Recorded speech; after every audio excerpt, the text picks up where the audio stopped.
Okay ji. So let's start our first question without wasting time. Let's start. Okay. The graph for of turning moment diagram is drawn between. तो turning moment diagram आपने देखा है? तो fly wheel के साथ हम turning moment diagram बनाते हैं, तो वो किसके बीच बनता है? Crank angle, crank radius, crank angle, crank power, crank effort, crank angle, या क्रैंक रेडियस, क्रैंक एंगल। तो हमारे पास इसका राइट आंसर क्या होगा? तो फिर से बता दूं, स्वाधीन 1 पॉइंट आप आंसर देंगे, 1 point A B, 1 point A, 1 point B, 1 point C, 1 point D. तो इसका राइट आंसर जो होगा, तो आप 1 पॉइंट करके ऐसे आंसर देंगे, जो भी आंसर होगा। ओके, क्योंकि उससे ना काफी पता लगता है कि सेकंड का रिप्लाई है, फर्स्ट का रिप्लाई है, किसका रिप्लाई वो दे रहा है। ओके, तो इसका राइट आंसर जी स्वाधीन योगेश जी आपका सही है। सुनील चौधरी ग्रेट, आप सुनील जी आपने आज राइट आंसर पहले दे दिया, ग्रेट। स्वाधीन जी ग्रेट। तो इसका राइट आंसर हमारे पास है क्रैंक एफर्ट और क्रैंक एंगल। तो देखिए हमारे पास इस तरह से होता है, मेरे पास इस तरह से होगा, और ये टर्निंग मोमेंट डायग्राम जो होगा, तो हमारे पास टर्निंग मोमेंट डायग्राम है, यहाँ पे टॉर्क और ये मेरे पास क्रैंक एंगल है। तो एफर्ट यहाँ पे दिखाते हैं कितना एफर्ट है, और मेरे पास यहाँ पे क्रैंक एंगल होता है। तो जिस तरह से एंगल बढ़ता जाता है उस तरह से हमारे पास टॉर्क बढ़ती जाती है। तो टॉर्क फिर इंक्रीज फिर डिक्रीज, इस तरह से हमारे पास टर्निंग मोमेंट डायग्राम बनता है। तो ये दो चीजों के बीच बनता है, ठीक है। तो इजी है। ओके, नेक्स्ट देखिए, नेक्स्ट का रिप्लाई दे जल्दी से जल्दी। The mass of flywheel of steam engine is 3250 kilogram with the radius of gyration is 1 metre. The starting torque of the engine is 4500 newton metre. What is the angular acceleration in radian per second square of the flywheel? तो इसका right answer, इसके लिए 2 minute आपको मिल जाएंगे, क्योंकि ये थोड़ा सा आपको छोटी सी कैलकुलेशन करनी है, ज्यादा बड़ी कैलकुलेशन नहीं है, छोटी सी कैलकुलेशन है। तो प्लीज ये करके दिखा दें, प्लीज ये कर दे। अनिल ठाकुर गुड इवनिंग जी। आशीष सोनी, राम राम निधान जी, राम राम। निधान आंसर सेकंड का आंसर दे, सेकंड का। तो हमारे पास मास ऑफ फ्लाईव्हील दिया है, रेडियस ऑफ गायरेशन दिया है, और स्टार्टिंग टॉर्क दे रखी है। तो एंगुलर एक्सेलरेशन मुझे पूछा गया है। तो इसका राइट आंसर निधान जी ने दिया बी, और बाकी देखते हैं। तो इसका राइट आंसर किन किन लोगों के पास है जी, जल्दी से क्विक बच्चे। ये क्वेश्चन इजी है, छोटा सा फॉर्मूला है, और उसके बाद हो जाएगा। स्वाधीन का सी, अब देखो एक का बी है, एक का सी है, किसका राइट आंसर होगा? फिर किसका राइट आंसर होगा? डी, गगनदीप का डी। किसका? ये सी वाले 3 आ चुके हैं, फिर से सी आ गया। ओके, तो करके देख लें, करके देख लें कैसे होगा। तो मेरे पास क्या है, हमारे पास देखो, मैं इसको यहाँ पे करके दिखाता हूँ एक बार।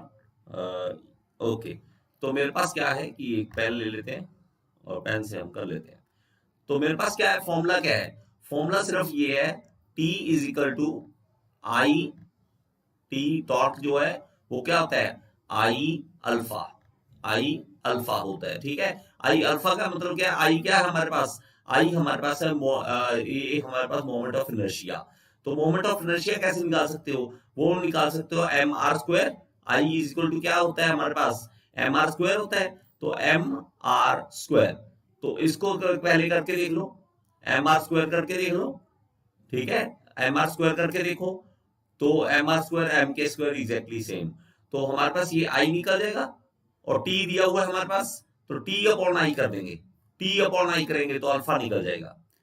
तो जी ग्रेट, अब सही राइट आंसर हमारे पास है। तो राइट आंसर हमारे पास 1.38 होगा। तो टॉर्क जो है उसको डिवाइड करना पड़ेगा 3250 से, तो उसको डिवाइड करोगे तो 1.38 इज द राइट आंसर।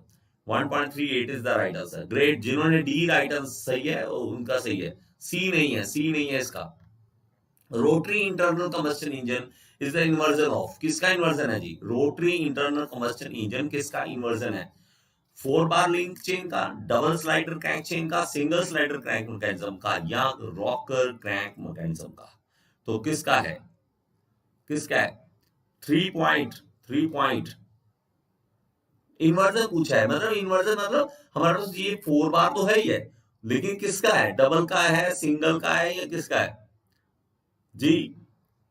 तो इसका राइट आंसर, जल्दी से क्विक क्विक आंसर देख रही है, थोड़ा सा जल्दी करेंगे हम, जल्दी क्वेश्चन खत्म करा करेंगे। ओके, तो इसका राइट आंसर हमारे पास जी, प्रदीप कुमार आपका ठीक है, गगन जी नहीं, आपका ठीक नहीं है। सिंगल स्लाइडर क्रैंक मैकेनिज्म का होता है, सिंगल स्लाइडर क्रैंक मैकेनिज्म होता है हमारे पास। इस तरह से रोटरी मैकेनिज्म आता है, रोटरी इंजन का, और इसमें एक सिंगल स्लाइडर यहाँ पे, इसको एक ही मानते हैं, देखो ये वाला जो पार्ट है तो एक माना जाएगा ये।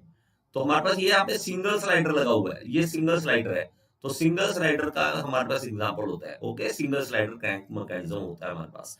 Okay great, next, which of the following governor does not have central load attached to their sleeve? बहुत ज्यादा इजी क्वेश्चन, बहुत ज्यादा इजी क्वेश्चन, इवन डिप्लोमा के स्टूडेंट्स भी आप राइट आंसर दें, डिप्लोमा के स्टूडेंट्स भी हैं तो आप भी राइट आंसर इसका दें, कि हमारे पास कौन सा ऐसा गवर्नर है जिसके सेंटर में लोड अटैच नहीं होता, नहीं होता जी। इसका राइट आंसर जल्दी से, क्विक, नहीं होता, क्विक से रिप्लाई करें जी। तो इसका वाट गवर्नर जी सही है, वाट गवर्नर, वाट गवर्नर में हमारे पास सेंटर में नहीं होता लोड, पोर्टर पोर्टर में, प्रॉयल में, इनमें सेंटर में लोड होता है। ओके, वाट में नहीं होता। प्रदीप कुमार सी क्यों लिख रहे हो, सी क्यों लिख रहे हो? Okay, which of the following term define the size of cam, cam का साइज कौन डिफाइन करता है? Base circle, prime circle, pitch circle, या पिच कर्व? तो कौन करेगा?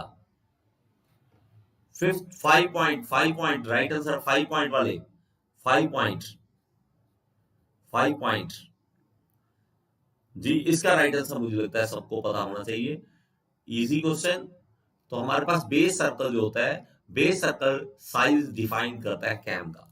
ओके, तो हमारे पास ये देखो, इसमें जो हमारे पास बेस सर्कल की बात करें, तो बेस सर्कल से ही सब शुरू होती है बातें, बेस सर्कल से ही शुरू होती है सारी बातें। तो अगर ये साइज बड़ा है तो इसी से कैम डिफाइन हो जाता है, इसी से कैम डिफाइन हो जाएगा। तो ये हमारे पास बेस सर्कल होता है, ठीक है, बेस सर्कल होता है। नेक्स्ट देखें, next, a rod of dimension 20 mm into 20 mm is carrying an axial tensile of 10 kilonewton. The tensile stress 12 days. बड़ा सिंपल सा क्वेश्चन, बड़ा सिंपल सा क्वेश्चन। इसका राइट आंसर मुझे जल्दी से दे दे, जल्दी से। 20 mm और 20 mm डायमेंशन का रोड है हमारे पास, 20 mm इंटू 20 mm का रोड है, और एक्सियल लोड लग रहा है, टेंसाइल लोड लग रहा है, तो उसके टेंसाइल स्ट्रेस कैसी होगी, टेंसाइल स्ट्रेस कैसी होगी, टेंसाइल स्ट्रेस कितनी होगी, जल्दी से। इतना टाइम वेस्ट नहीं करना बच्चे, इतना टाइम वेस्ट नहीं करना, किसी का भी राइट नहीं आंसर नहीं आया है, और ये इजी वाला क्वेश्चन है। मुझे लगता है आप जब कोई स्ट्रेस ट्रेन करते हो तो सबसे पहले यही निकालते हो। तो प्राग कुमार कह रहे हैं बी, और मेरे पास आ रहा है श्रद्धा, श्रद्धा का सी, तो C C C, okay great. Sunil Chaudhary ji B. तो बच्चे आप कैलकुलेशन करके देखो, कैलकुलेशन करके देखो तब राइट आंसर बोलो, ऐसे नहीं। तो इसका राइट आंसर हमारे पास 25 मेगा पास्कल है, 25 मेगा पास्कल है। क्यों? क्योंकि देखिए 10 किलो न्यूटन है जो हमारे पास, 10 किलो न्यूटन है। 10 को किलो न्यूटन, किलो क्या होता है, किलो क्या होता है, 1000 होता है, तो पीछे 3 जीरो लग जाएगी ना, तो 3 जीरो लग जाएगी पीछे, तो वो 3 जीरो है यहाँ पे 10 किलो न्यूटन। और नीचे क्या है हमारे पास, हमारे पास फॉर्मूला है 20 इंटू 20 मतलब 400, तो 400 हमारे पास आ जाएगा, 400।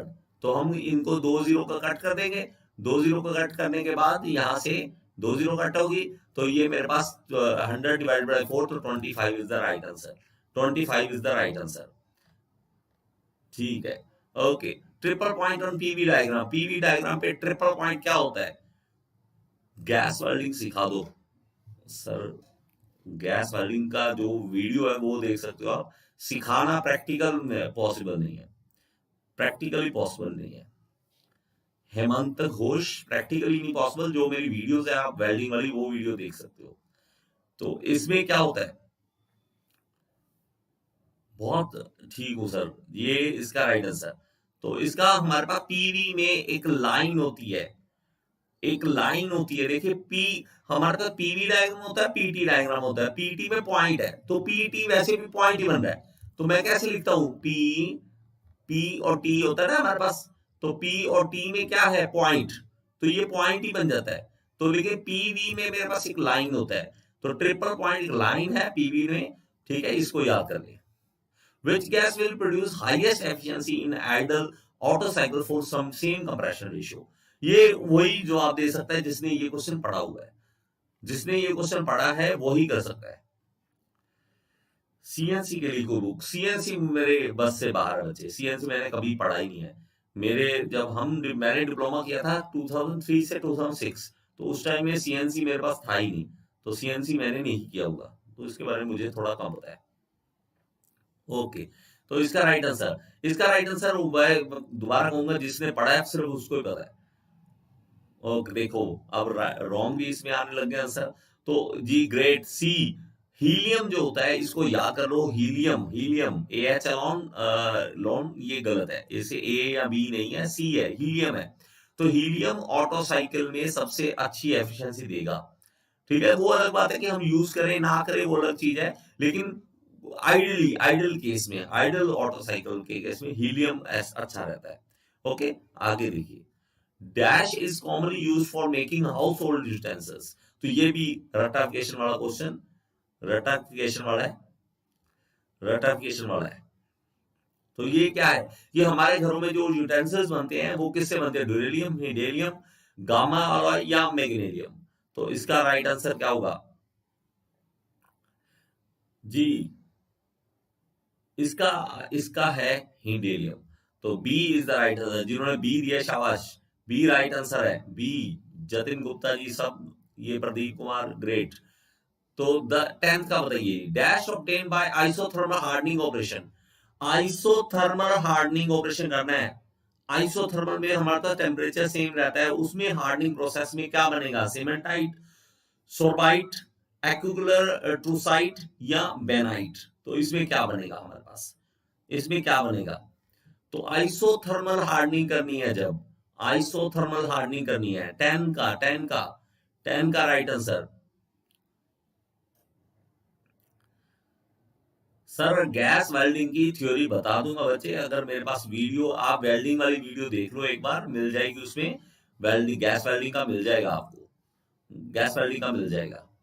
तो निधान नेटवर्क पर कोई बात नहीं बच्चे, तो हमारे पास इसका जो राइट आंसर है तो वो किसी का नहीं आ रहा है, किसी का नहीं आ रहा है, ये पढ़ा नहीं हुआ मुझे लगता है आपने। आप हेमंता मेरे ये यहाँ डिस्क्रिप्शन बॉक्स में देख लो, सारी लिस्ट दी हुई है, इंस्टाग्राम की सबकी भी दी हुई है। ओके, यहाँ पे एक्युलर ट्रू साइट बनता है बच्चे, एक्युलर ट्रू साइट, तो मुझे लगता है किसी का नहीं राइट आंसर आया इसका, तो आप सबको एक बार अपडेट करो इसको, इस चीज को अपडेट कर लो, ठीक है।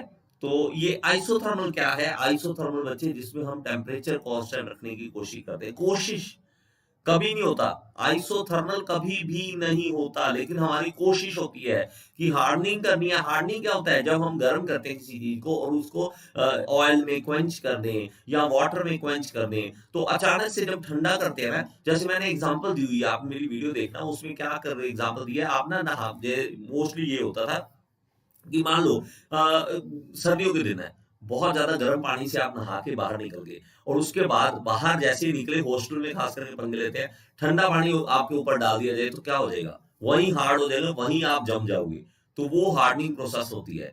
लेकिन आइसोथर्मल हार्डनिंग करते हैं तब ये ट्रू स्टाइट, तो ये बनता है हमारे पास, तो इसको याद कर ले। अ fluid in equilibrium can't sustain, equilibrium में फ्लूइड क्या नहीं सस्टेन कर सकता, टेंसाइल, कंप्रेसिव, शियर या बेंडिंग, तो इसका right answer HVAC, HVAC try करूंगा बच्चे, अगर मैं करा सका ट्राई करूंगा, अगर बना सका इस पे वीडियो, तो इसका राइट आंसर, इसका सबको पता होना चाहिए जी, ग्रेट सी, टाइम वेस्ट नहीं करेंगे, शियर स्ट्रेस, ग्रेड, जिसको राइट आंसर पता होता है वो एक सेकंड में रिप्लाई दे देता है, इससे ज्यादा टाइम नहीं लगता उसको, ठीक है। सी, शियर स्ट्रेस को सस्टेन नहीं कर सकता, फ्लूइड, हवा है यार, हवा देखो, सिर्फ आपने ब्लो करनी है एयर, साथ ही साथ जो हवा है वो चलनी शुरू कर देती है, वो कभी ऐसे करती है एयर, आपने फूंक मारी हो और वो एयर कहे नहीं मैं नहीं हिलूंगी, मैं नहीं हिलती, कर ले जो करना है, ऐसे नहीं करती कभी भी। फ्लूइड ऐसे नहीं कहता, कभी भी नहीं कहता। आप थप्पड़ भी मारते हो हवा को, हवा साथ के साथ चल पड़ती है। Okay great. For manometer a better liquid combination is one having, तो मैनोमीटर में अच्छा लिक्विड कॉम्बिनेशन किसको माना जाएगा? Higher surface tension, lower surface tension, surface tension is no criteria, या हाई डेंसिटी एंड विस्कोसिटी।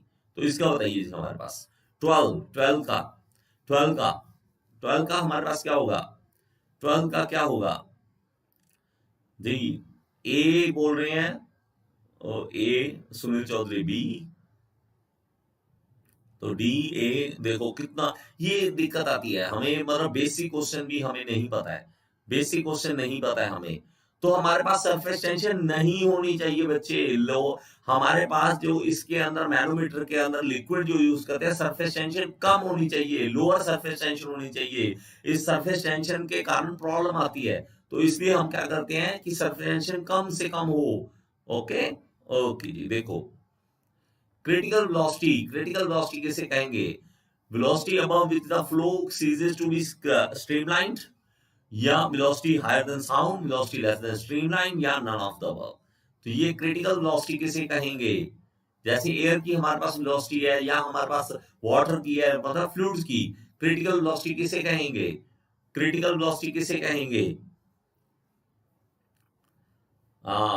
सोच में पड़ गए निधान जी, सोच में पड़ गए जी। इसका राइट आंसर, इसका राइट आंसर आशीष सोनी गलत, आशीष सोनी गलत कर दिया यार। ओके इसका राइट आंसर है velocity above which the flow ceases to be streamlined. तो देखिए स्ट्रीमलाइन क्या होता है हमारे पास? स्ट्रीमलाइन का मतलब है कि हम जब एयर, इवन हमारे साथ एयर स्ट्राइक करती है ना, तो बाइक चला रहे हैं तो वहां पे स्ट्रीमलाइन नहीं हो पाता। आपका हेलमेट देखना, हेलमेट की शेप जो होती है वो स्ट्रीमलाइन होती है, तो ऐसी वेलोसिटी उसके बाद वो स्ट्रीमलाइन नहीं रहता, तो उसको क्रिटिकल वेलोसिटी कहते हैं। स्ट्रीमलाइन नहीं हो पाता, क्रिटिकल वेलोसिटी बोलते हैं उसे। Okay which of the following represent steady, steady भी है फ्लो और यूनिफॉर्म फ्लो भी है। स्टेडी यूनिफॉर्म फ्लो किसे कहेंगे? Flow through an expanding tube at an increasing rate, flow through an expanding tube at constant rate, flow through a long pipe at decreasing rate, flow through a long pipe at constant rate. तो इसका right answer जी turbulence हो जाती है। Great गगन, यही है जिसके बाद turbulence हो जाती है, वही है। और गगन थैंक यू सो मच, आपने मेरी हेल्प की है। तो गगन मेरी हेल्प कर रहे हैं, अगर कोई स्पेलिंग मिस्टेक भी अगर मेरी वेबसाइट में होती है तो वो मुझे मैसेज कर देते हैं। Thank you Gagan, thank you. और बाकी भी अगर आप भी मेरी वेबसाइट पे कोई क्वेश्चंस करते हो और आपको स्पेलिंग मिस्टेक या कोई आंसर गलत लग रहा है, तो आप मुझसे मेरे साथ डिस्कस कर सकते हैं। अगर आपको कोई क्वेश्चन समझना है तो वही उसी के पेज के नीचे ना कमेंट बॉक्स में मुझे पूछ सकते हो कि क्वेश्चन नंबर ये समझा दीजिए, मैं आपको समझा दूंगा, कोई प्रॉब्लम नहीं है। ओके तो हमारे पास इसमें क्या होता है, स्टेडी भी रखना है और यूनिफॉर्म भी। स्टेडी क्या होता है? जब हम टाइम के साथ चेंज ना हो हमारे पास। और यूनिफॉर्म क्या होता है कि हर जगह पे सेम सेम पैरामीटर रहे, यूनिफॉर्म रहे।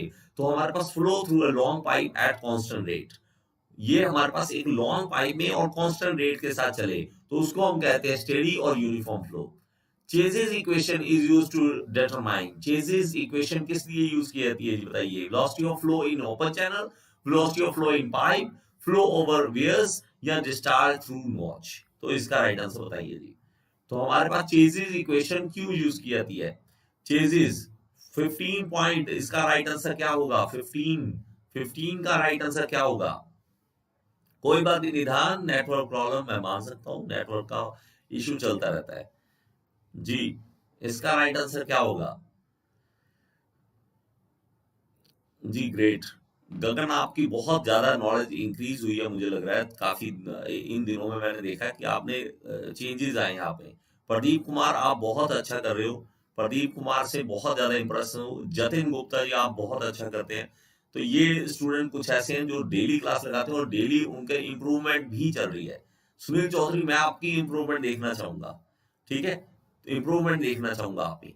तो ये हमारे पास जो चेजेस इक्वेशन होती है ना, वेलोसिटी इन ओपन चैनल के लिए होती है, ओपन चैनल के लिए मैंने बच्चे वीडियो नहीं बनाई है, चेजी इक्वेशन के लिए बनाई, लेकिन ओपन चैनल के लिए अभी नहीं बनाई है। तो मैं इस पे जो एक्सप्लेन करना है चेजी इक्वेशन को, तो मैं कोशिश करूंगा वीडियोस के थ्रू हेल्प से आपको कर दूंगा, एक्सप्लेन कर दूंगा पूरा इसको। ओके, ब्लफ बॉडी किसे कहते हैं? देखिए, ब्लफ बॉडी क्या है? Is the body of such a shape that pressure drag is compare to friction drag is. तो हमारे पास प्रेशर ड्रैग और फ्रिक्शन ड्रैग, इसमें से ज्यादा क्या होगा ब्लफ बॉडी में? ब्लफ बॉडी कौन सी शेप में होती है, कैसी होती है कि उसमें pressure drag as compare to friction drag ज्यादा, सेम हो, मोर हो, लेस हो या जीरो हो? बताइए जी। तो ब्लफ बॉडी तो 16 का ए बोल रहे हैं, सेम नहीं, नहीं बच्चे, ए एच लॉन नहीं है, सेम नहीं होता। गगनदीप जी बी मोर बोल रहे हैं, रवि शर्मा डी बोल रहे हैं, तो जीरो नहीं बचे। आपको मतलब मैं आपको बताऊं, रवि शर्मा आपको मतलब नहीं पता आप क्या कर रहे हो, आपको मतलब ही नहीं पता है, इसलिए आप शायद ऐसा आंसर दे रहे हो। ओके, गगनदीप जी आप करो बी। तो हमारे पास देखिए इस तरह से मोर ग्रेट, जो जिन्होंने बी आंसर दिया, बी सिर्फ मुझे लगता है दो दो तीन बच्चों ने दिया ऐसे। ब्लफ बॉडी, तो ब्लफ बॉडी ये इस तरह से देखो, ये होता है हमारे पास। ब्लफ बॉडी क्या है कि हमारे पास इस तरह कोई शेप है हमारे पास, और इसमें हमारे पास जब एयर इसके साथ स्ट्राइक करेगी, एयर इसके साथ स्ट्राइक करेगी, तो हमारे पास इस तरह से देखिए स्ट्रीम लाइन फ्लो करके हुए इस तरह से जाती है।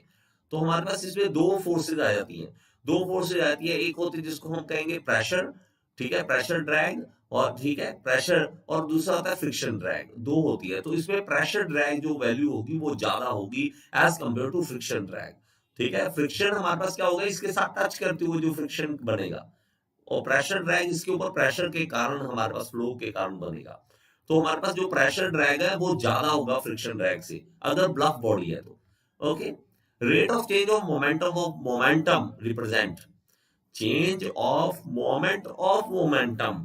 तो इसको क्या कहेंगे, फोर्स, टॉर्क, वर्क या पावर?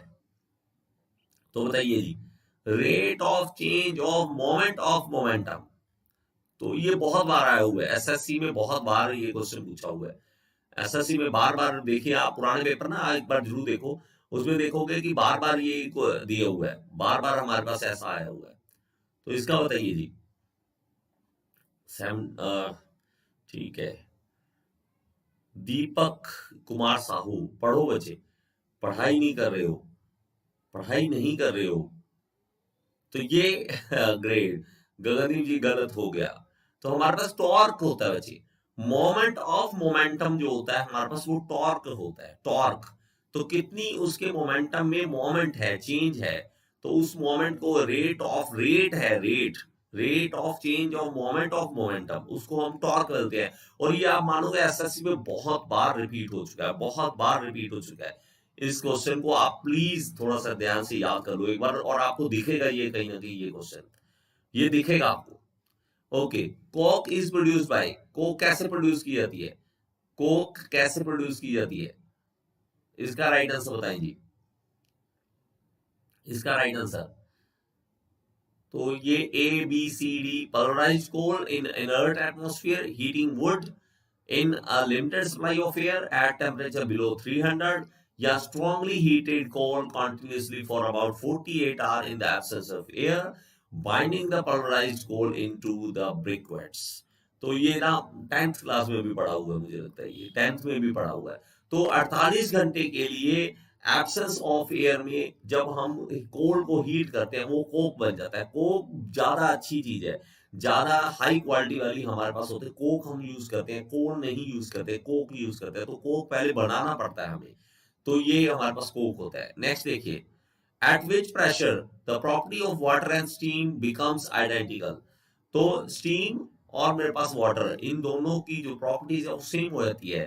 कौन सा ऐसा प्रेशर है, ठीक है यार, ये ऑप्शन गलत लगा दिए, डिग्री सेंटीग्रेड में टेम्परेचर में होना चाहिए था, ठीक है, वो प्रेशर में होना चाहिए था, तो ये डिग्री सेंटीग्रेड गलती से लगा दिया, ठीक है, तो ये मैं चेंज कर दूंगा। तो इसका राइट आंसर 19 का, तो डिग्री सेंटीग्रेड नहीं है बच्चे ये, ठीक है, डिग्री सेंटीग्रेड नहीं है। तो इसका राइट आंसर 225.6 बार की केजी पर सेंटीमीटर स्क्वायर, मतलब हमारे पास इतना प्रेशर होना चाहिए, इस प्रेशर पे वाटर और स्टीम आइडेंटिकल हो जाते हैं। ये 225.6 इसको याद कर लो, 225.6 बार, ये हमारे पास है राइट आंसर होता है। नेक्स्ट देखें, the accumulation of carbon in cylinder result in increase of, carbon जब अगर सिलेंडर के अंदर जम जाती है तो उसके कारण क्या होता है, क्या इंक्रीज होता है, clearance volume, volumetric efficiency, ignition time या इफेक्टिव कंप्रेशन रेशियो। तो ये भी राइट आंसर सबका होना चाहिए, तो 80-90% का सही होना चाहिए।